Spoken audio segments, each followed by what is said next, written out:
Hey, this is Mo from the Mobile Marvel, and I just want to talk about something. It's the OPPO Find N5. Is that still the best foldable that you can buy? Let's talk about it. So, we basically have a business where we sell phones all across the globe, and Chinese foldables generally are pretty much one of our top sellers. So I just want to talk a little bit about it. So firstly, the OPPO Find N5, right? We still get a lot of inquiries for this device, even though it's about 6 months old. And we've had 3 massive launches in the month of July. We had the Vivo, got the Vivo right here, you got the Samsung right here, and the Honor is somewhere around. So we've had 3 devices, yet we're getting a lot of inquiries for the OPPO Find N5. So let's actually talk about why that might be. Is it my favorite device?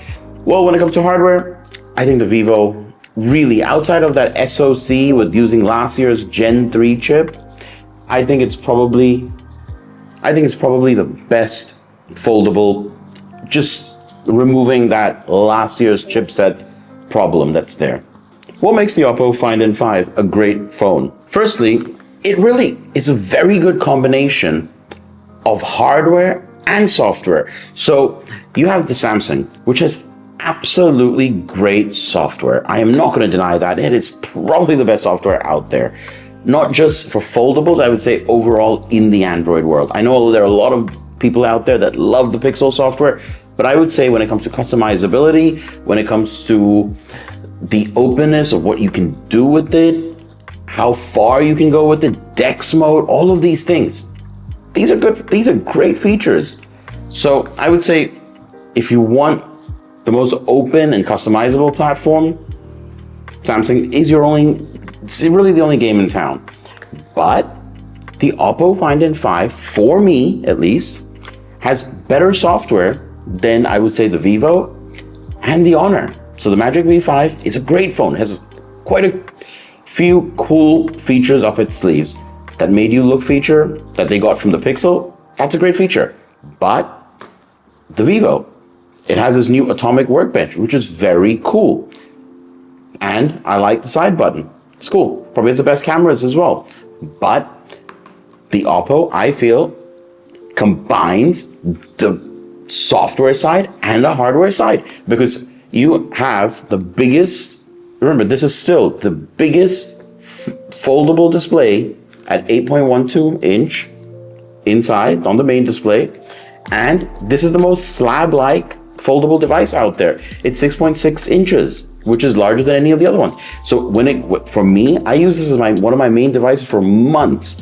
And I can say this confidently, this was the foldable that I opened up the least. And even now, when I'm using the Samsung Z Fold 7 and the Vivo right now as my 2 main phones, both of them, I do end up opening up more than I ever did with the OPPO Find N5. So in that, this was great. Other things, what I like about the OPPO Find N5, it's not even with all the new competitors in there, it's not a very thick device. It's just 8.93 millimeters. Similar to the Samsung, slightly wide, slightly thicker. With the Honor, it goes from 8.8 to 9, and it's actually still thinner than the Vivo. So, it's not outdated hardware. This is still up there as cutting edge. In terms of weight, yes, it is a little bit heavier. It's about 14 grams heavier. It's a 229 grams. So you can feel it. In your hands, you can feel it. Compared to the Samsung, you do feel that weight difference. It's about 14 grams. But this is similar to what the S25 Ultra is or the iPhone 16 Pro Max is. So it's not a heavy phone by any means. And again, when it comes to charging, this phone it's the standard. It sets the standard on foldables. 80 watts wired, 50 watt wireless. The only other phone that can come close to that is the Vivo. Well, they both charge at 80 watts. So this again is not outdated. It comes with a 5600 milliamp hour battery. That's really, really good up there. Much better than the Samsung. And it's going to be better from the looks of it compared to the Google Pixel 9 10 Pro Fold that's coming out. Always a mouthful, that one.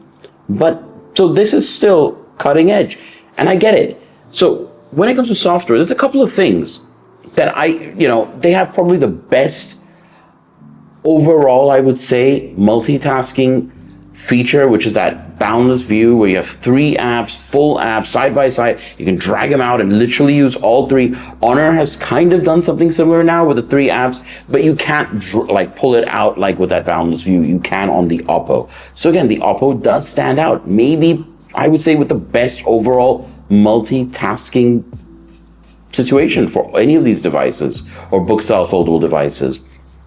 I feel that the software is a lot more complete. What do I mean? Well, there's one small thing that always gets to me, right? With the Vivo and with the Honor. Samsung does it correctly. The Pixel 9 Pro Fold that I have also does it correctly. And the OPPO does it exactly like that, correctly. So what do I mean by that? Might not affect you, but it does affect me.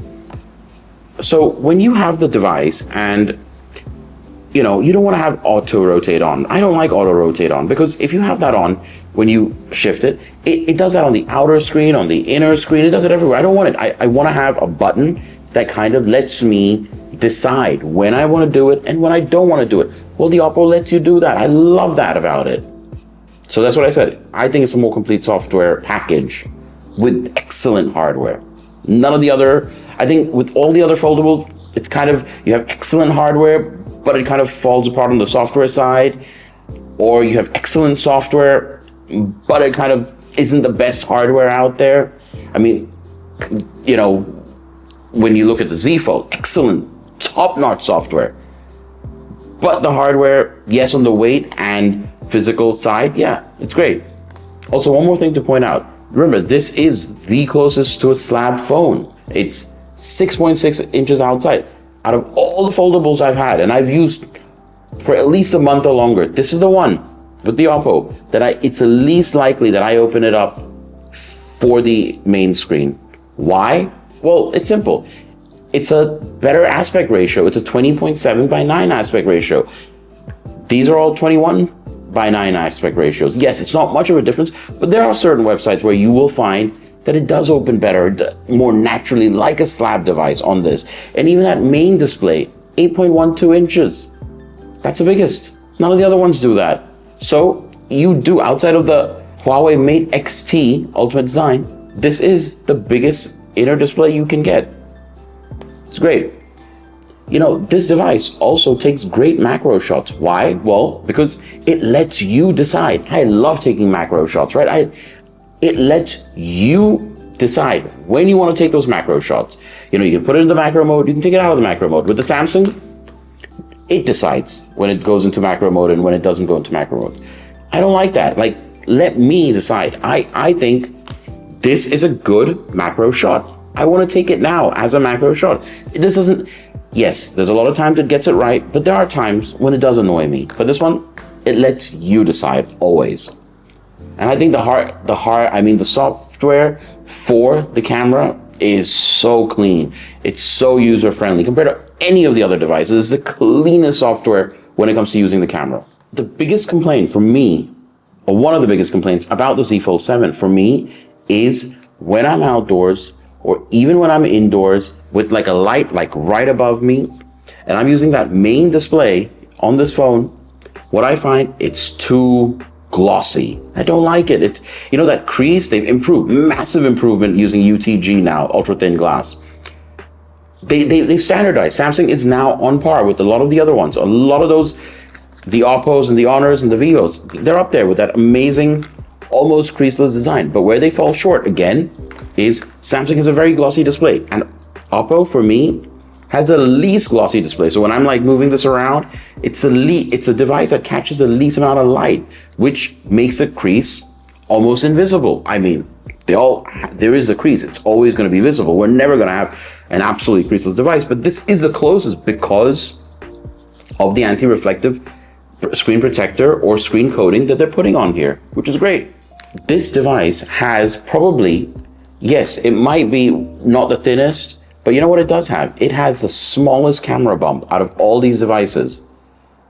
Yes, that might be because they went for a downgrade from the last generation on their camera hardware, but what they have achieved is, I would say, shots that are not bad at all. And especially, I have an 18-month-old kid, and with that toddler, they can't stay still. The Samsung takes terrible, absolutely awful moving shots. But this is not just a complaint about the Z Fold 7. They have the same 200 megapixel camera now, main camera, as the S25 Ultra. The S25 Ultra also takes terrible moving shots. OPPO, again, it's pretty solid there. Takes pretty good photos. I don't have a lot of issues and nothing to complain about. But you know, this wobble thing, it's a big issue. Your phone isn't constantly wobbling. Of course, there's a little bit of a wobble. All phones have a little bit of wobble if you don't have a case on, but this is not much of a wobble. With the Z Fold, absolutely useless and unusable when it comes to that wobble. It's the worst wobble I've ever seen in my life, ever, owning any phone. Another thing is a volume slider. It's great. I just love that old style tactile feel volume slider. One of the reasons why I like the Vivo is that side button. It's kind of, I use it for the same thing, turn it into essentially a volume slider, but it's not a slider, it's a button. It doesn't have the same feeling. I would say the OPPO still wins out there with that tactile feel. You know exactly, is it on ring, is it on vibrate, is it on mute, whatever it is, you know exactly what's going on. I like that. For those lovers that love S Pen or any kind of pen support, it works on both the outer screen and the inner screen. Yes, it's expensive, the pen, the OPPO pen, but you do have that option. If you want a pen, you have the option, which is great again. Samsung doesn't offer you anything anymore with the pen support. They just completely dropped pen support. The Vivo 2 has no pen support. The Honor does also have pen support, so there is that. The Honor and Samsung, their inner main screen selfie camera, it's like kind of in the center. So when you're watching a video, diagonally, it gets in the way. Vertically, it's okay, but diagonally, that camera bump gets in the way. I don't like it. With the OPPO and the Vivo, actually, it's in the corner. It's all the way out there. Yes, there are certain games where that's kind of where the button would be, so it can be a bit annoying, but I would say overall, it's okay. I would say it's a better placement for that inner selfie camera again. Now, is this the best device? No, I'd say there is no perfect device, but I think this is still one of the best devices, right? Some of the negatives, well, this has no dust protection or no official certification for dust protection. But is an IP4 for dust protection enough anyway? Probably not. Are you going to take this out to the beach? Probably not, or you shouldn't. Is an IP5 dust protection better? But it's not a 6, right? So will that really hurt you? It's a negative, but is that enough for most people? Probably not enough to sway them away from this device. When it comes to the processor, this is ahead of the Vivo actually. This is an elite processor, but it is missing a core. It is a 7-core. But I ran some tests on this device, Geekbench, and 3D Mark, the Wildlife Stress Extreme Stress Test, and this performed absolutely amazingly. Honestly, it was up there, I would say even better than the Samsung in many, many, many occasions. Why? Well, I think it's because it has a bit better of a thermal management system here in place, and it does have more RAM. 16 GB is standard, whereas in the Samsung, 12 GB is standard. And unless you go for the top expensive variant, the 1 TB 16 GB variant, you're gonna get 12 GB of RAM, which isn't great. Not in 2025, it's not great. I think the biggest negative about this device is it just has the lowest peak brightness. It tops out at 2400 on the outer screen and 2100 on the inner screen. On a very, very sunny day, that anti-reflective coating does help.